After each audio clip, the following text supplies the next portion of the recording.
Easy Tribe, welcome back to Education and Bass. This is Occult. Right now I want to look at some interesting Max4Live devices. The device I'm going to look at today is the Trigg Midi device. With this device you can convert live audio to live MIDI. For those of you who aren't familiar, Max4Live is a device within Ableton that lets you create audio effects, MIDI effects, and instruments, or just use those tools created by other users. So there are those of us interested in creating those tools, those of us interested in just using those tools, and those of us interested in both. So I'm interested in using these tools and seeing what users have come up with. It basically allows almost limitless experimentation within Ableton. So the Trigg Midi device lets me convert live audio to live MIDI.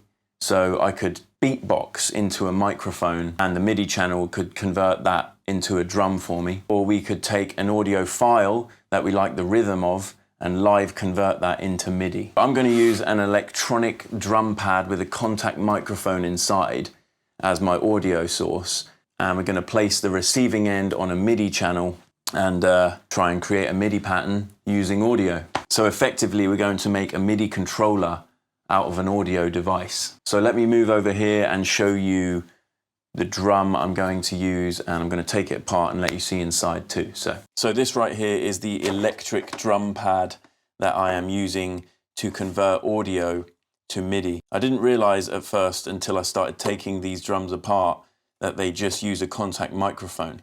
But this is a drum intended for use with drum sticks. So I'm just going to open it up now.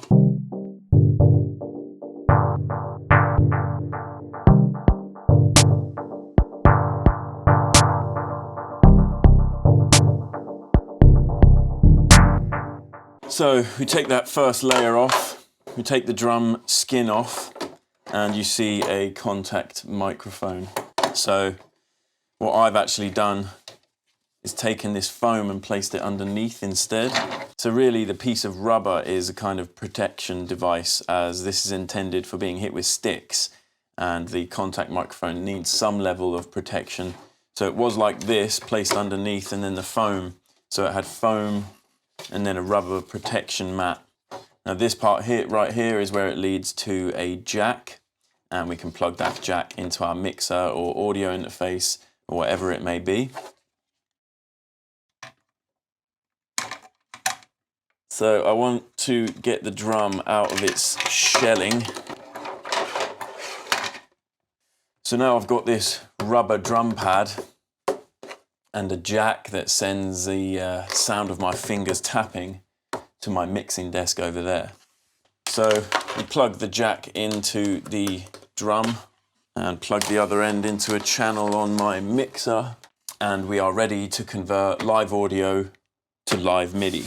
So I've used the velocity MIDI effect in Ableton and I've randomized the velocity so we get random stabs to play from these chords. So this is how it works.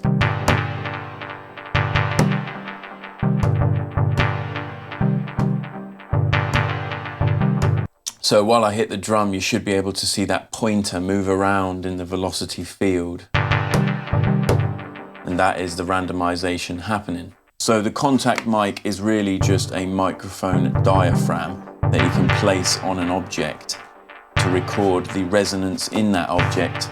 So I've often seen them placed on the bonnet of a car to record the engine sound, for example. So I have some effects on the chords.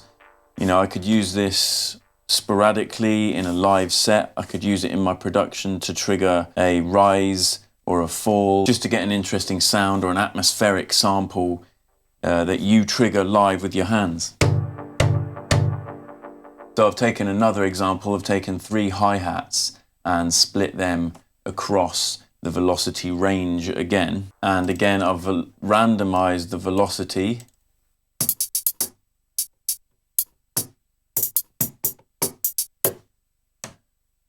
So sometimes you can hear those little re-triggers, and you just need to alter the threshold of the volume a little bit. really depends on the sound. And you've got to remember that none of this is built to work together. This trigger tool I'm using, this drum, none of this stuff is built to work together. So there's going to be instances where it doesn't act or respond the way you want it to. This is all part of experimenting and just having fun with Ableton.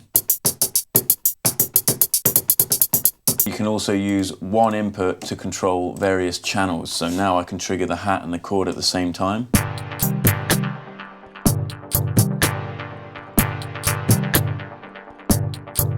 Both having their velocities randomized to trigger different samples inside Ableton. So to use this zone section and split samples equally across the velocity field in Ableton, I just have to drag as many samples as I want in, go to the zone section, choose velocity, right click here, distribute ranges equally. Then you won't be doing your own head in.